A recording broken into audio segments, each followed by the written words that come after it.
Hey guys, Ash here again, and it's time for a life update, and I'll talk about some problems and stuff. But yeah, welcome to my life update in 2019. Hope you're doing good.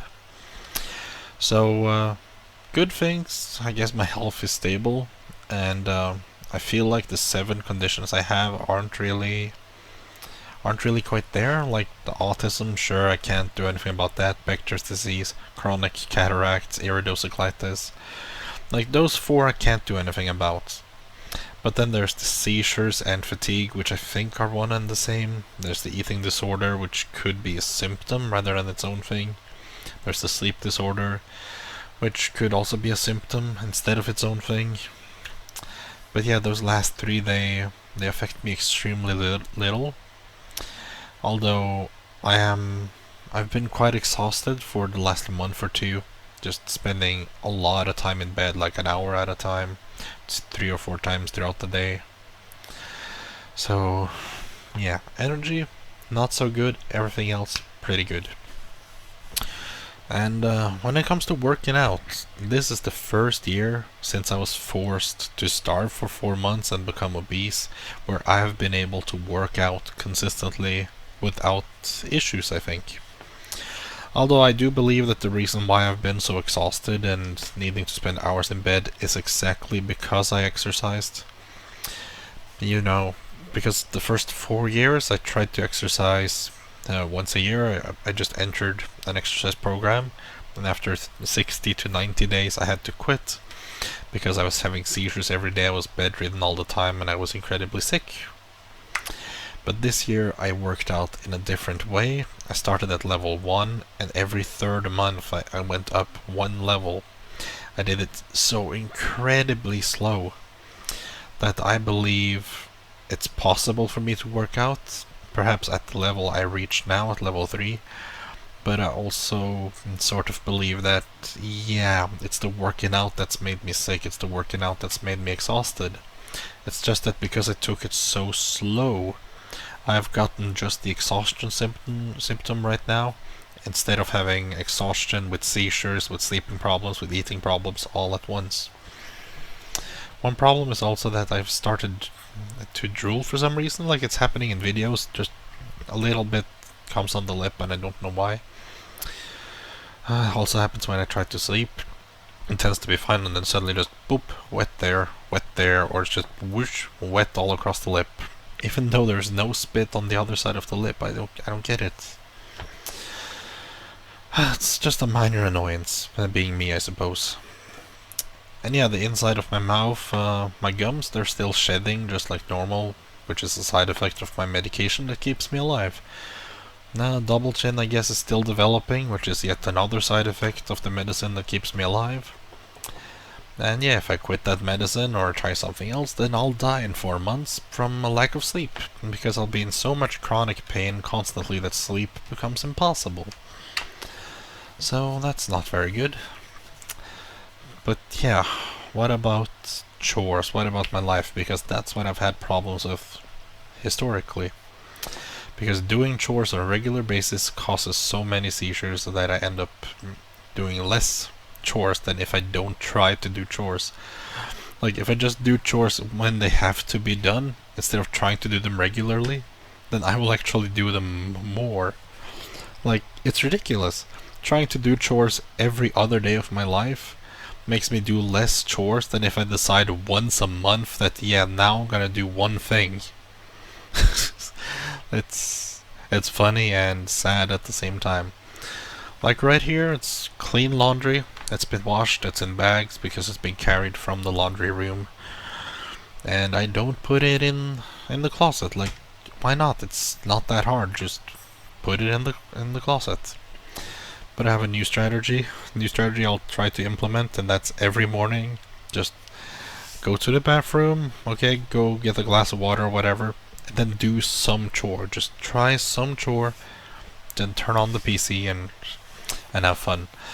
Because I think part of my issue with chores is also that the PC has always been on. Just it's the first thing I touch when I wake up. Just press the power button, do some other stuff, type in the password, press enter, do other stuff, come back, and here I am. But I feel like in the mornings I'm a little bit more motivated actually to doing stuff. So I think I can just start one bag at a time. Just pick up one bag, sort that in there. And if it feels okay, I can do a second bag. And I don't need to think that, oh, I'm gonna do lots of bags. Just one bag is okay. Micro steps, okay? Getting a little bit better each day. And I've been pretty good 3 days in a row doing the not laundry, filling up the dishwasher and running one cycle. Even though I said I'm gonna run this dishwasher all day, just keep filling it up, but no. But at least one cycle per day is something. It's very good. And yeah, it's basically 4 types of chores that I think are a problem. Even though, there's like 7 chores to do and none of them are being done, but 4 of them are kind of the problem childs. It's, for one, there's the storage room, but that's not my fault. That's the fucking government's fault. Because in the storage room, that's where I chuck in the ice cream boxes and the pizza boxes. Not that I eat a lot of ice cream, but it's annoying. Just a single ice cream box is annoying because it doesn't fit in the trash disposal, and also the pizza stuff doesn't fit in the trash disposal, which is annoying. And I've tried to deal with it. I've tried buying a really sharp knife to cut up this stuff and actually help with sorting it, but no, it doesn't help. It costs too many seizures, costs me too much energy.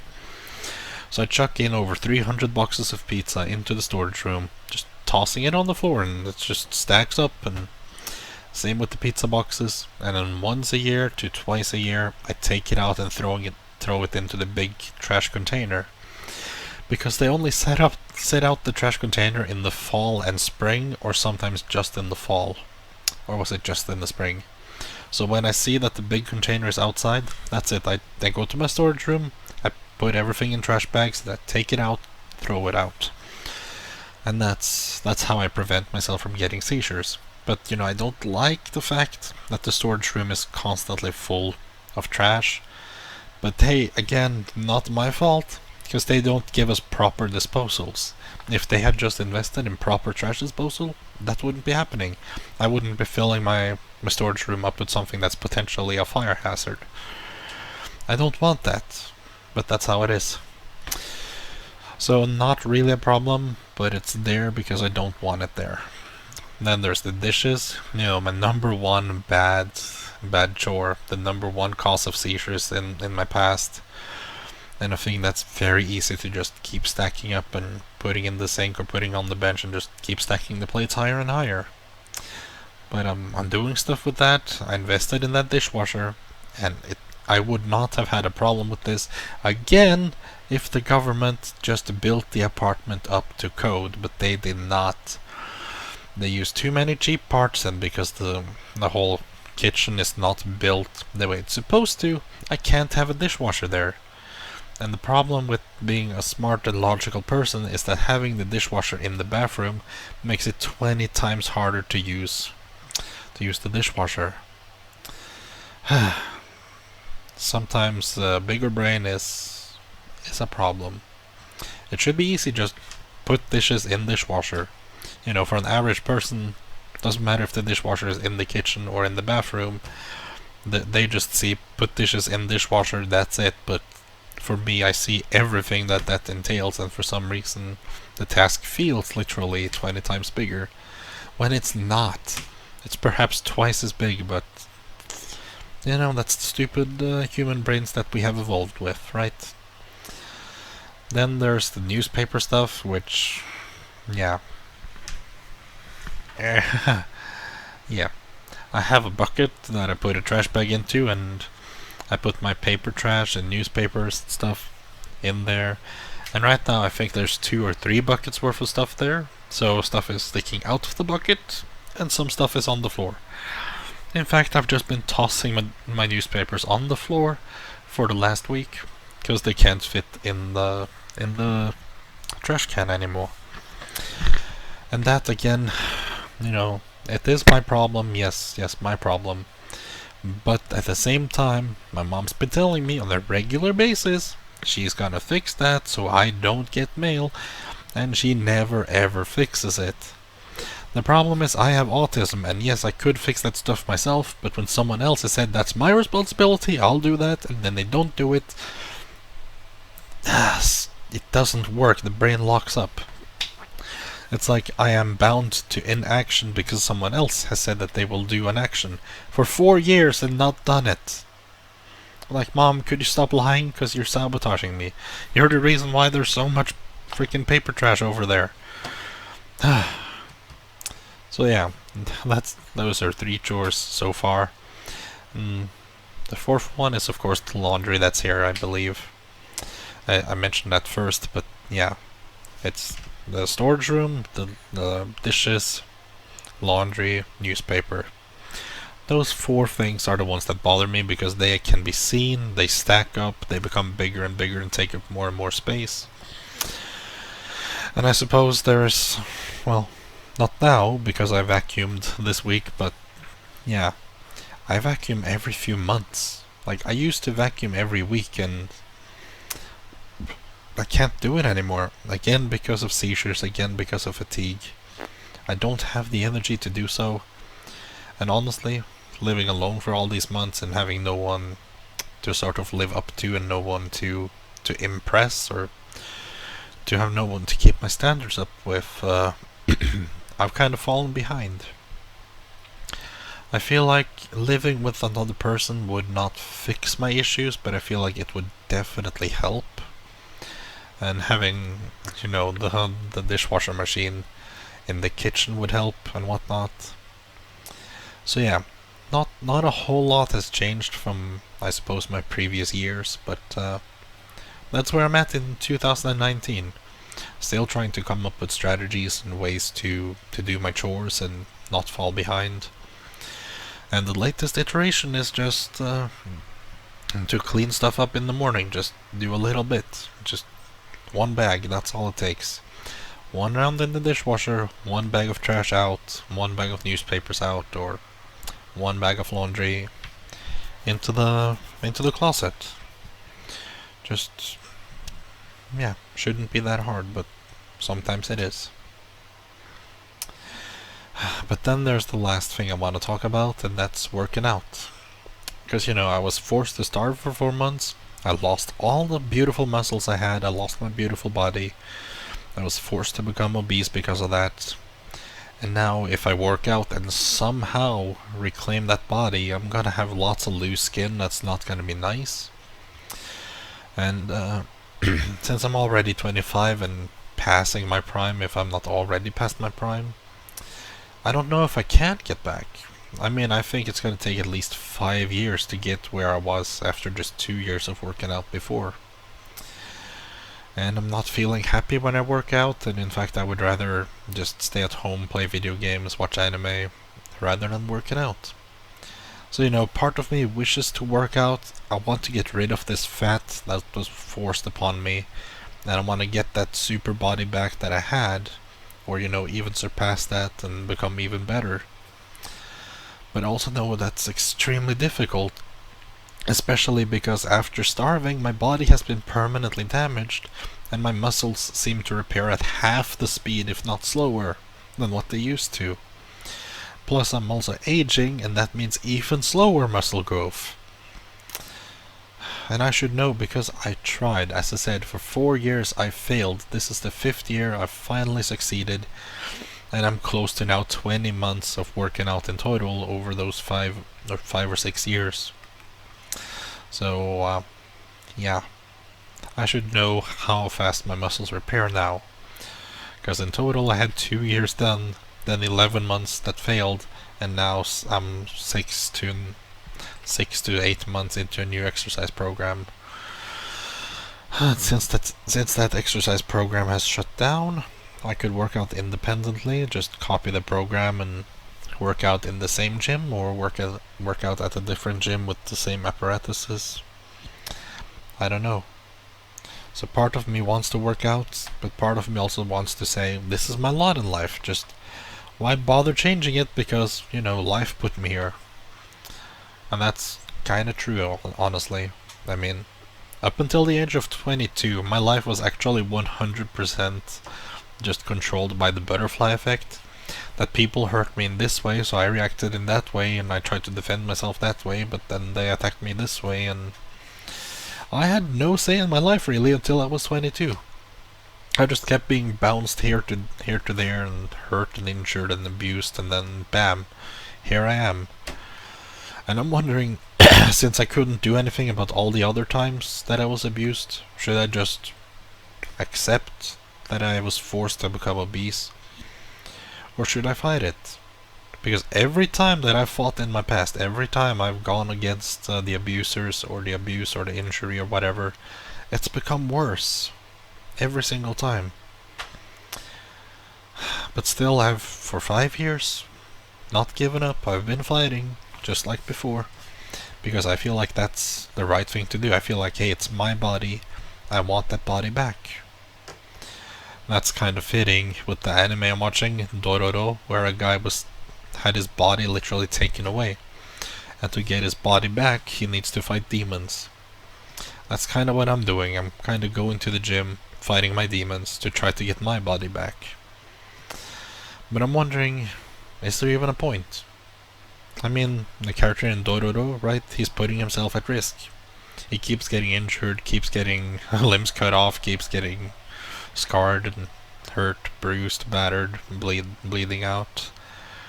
Like, should I really put myself through something like that again? Should I really do this, or should I just quit? Because my life has taught me that it never goes well. Really, that's what life taught me. It just, no matter what I try to do, no matter how good intentioned it is, no matter how hard I try, no matter how I give 100%, some guy or some girl is gonna come in and ruin it, destroy it, and everything's gonna go to hell. And there's nothing I can do about it because that's life.